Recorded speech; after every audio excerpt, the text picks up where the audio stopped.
What's up, guys? We are here on International Drive in Orlando, Florida, and we are at the Chocolate Kingdom. We're gonna come over here and take a tour of a chocolate factory, and they're gonna show us how chocolate is made from the bean all the way until basically when you eat it. So we're gonna come in here and take you guys along. So let's go to the chocolate factory. Chocolate? Did you say chocolate? Chocolate? Chocolate! Chocolate!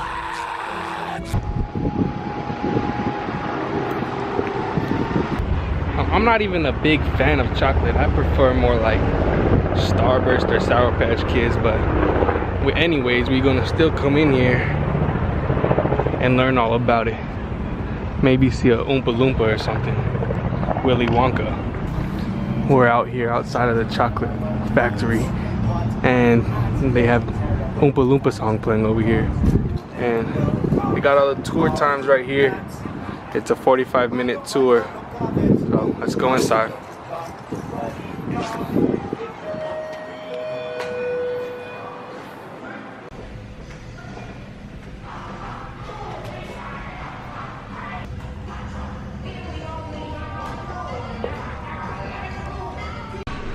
So the tour begins in 15 minutes. We're here a little bit early, so we're just gonna check out what they have in the store.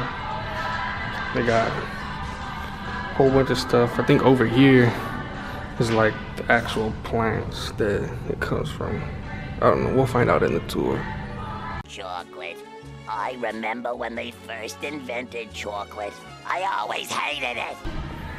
I guess this is the little mascot for the Chocolate Kingdom. Kind of looks like Figment a little bit. We're in here waiting for the tour to begin, and they're showing us chocolate trivia and a bunch of chocolate facts. But the tour should be starting any second now. Alright guys, so I'm back at home now. They actually didn't let us film anything in the chocolate factory, but I took a bunch of pictures, and so I'm basically just gonna walk you through it and show the pictures of what we learned on the tour. So the first thing that they told us is that chocolate comes from a seed found in a tree called the cacao tree.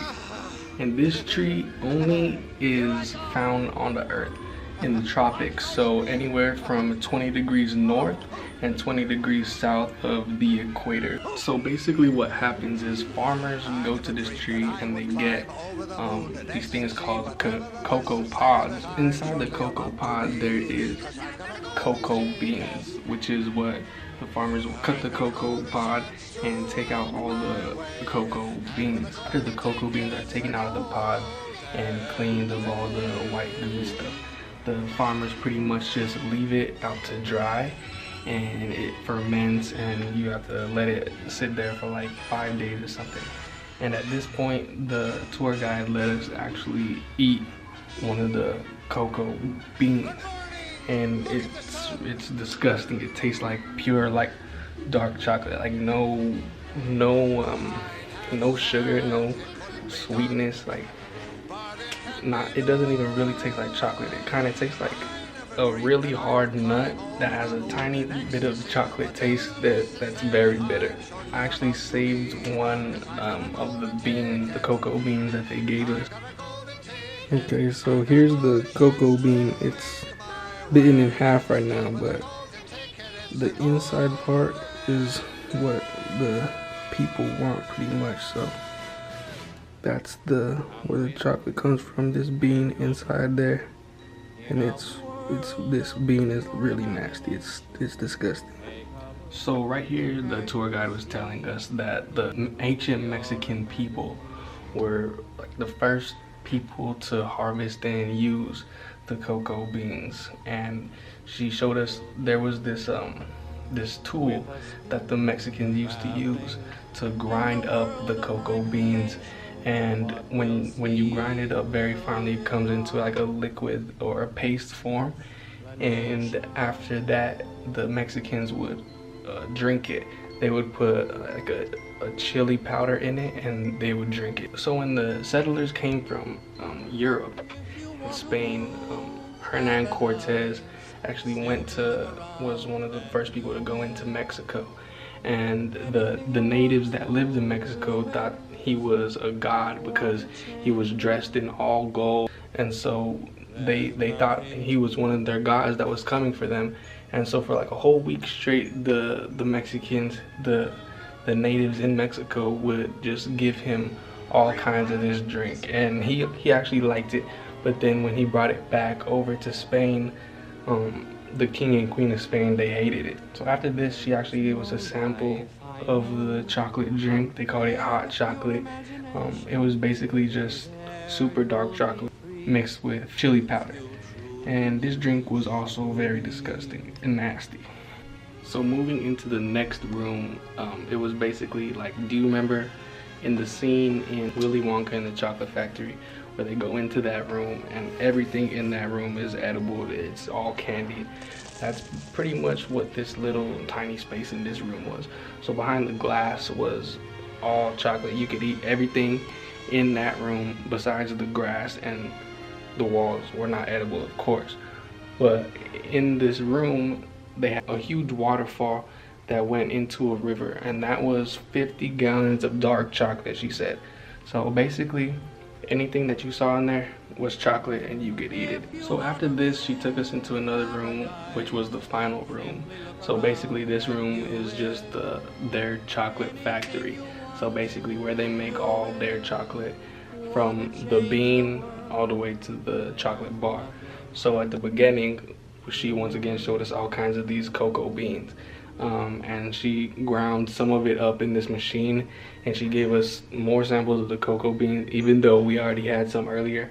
But these were just like little tiny little parts of the bean, and they still were nasty. Just tastes like horrible bitter chocolate.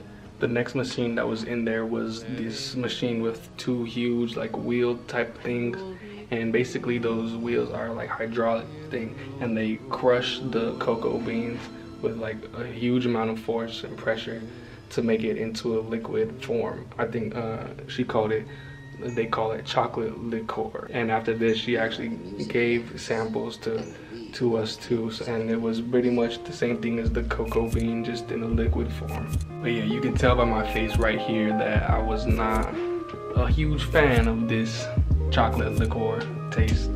People who like dark chocolate probably will like it, but people who don't, I just mostly like milk chocolate. I don't do dark chocolate, but so yeah, if you like dark chocolate, you might have liked it, but me, I thought it was disgusting, and everyone else in the group thought it was nasty too. And then once the chocolate is in that liquid form, you can add your milk to make the milk chocolate, or the sugar to make it sweeter, whatever you want. There was actually workers in there making some chocolate bars, and we saw in the back the ingredients for white chocolate, milk chocolate, and dark chocolate. And then she gave us samples of all three to try, and I liked the milk chocolate best, and then the white chocolate, and then the dark chocolate probably. And so yeah, that was pretty much the end. At the end, they had a bunch of like sculptures made out of chocolate. They had like a Santa Claus, they had an alligator, and they had a really big Wonder Woman one, probably like 5.5 feet tall. But yeah, that was the whole tour. I liked it. It was only $15 for us because we had a coupon. Tickets usually normally like $17 or something like that. But it's about a 45-minute tour. It's pretty cool if you like to learn about food, how food gets made, chocolate. It's really interesting to see how chocolate comes from an actual tree and how chocolate is like an actual fruit. Comment down below what your favorite chocolate bar is. I'm curious to see what everyone's favorite chocolate bar is. My favorite chocolate bar is the Milky Way, specifically the one with the caramel, the whole thing caramel, Milky Way caramel. But yeah, thank you guys for watching, and we'll see you guys next time.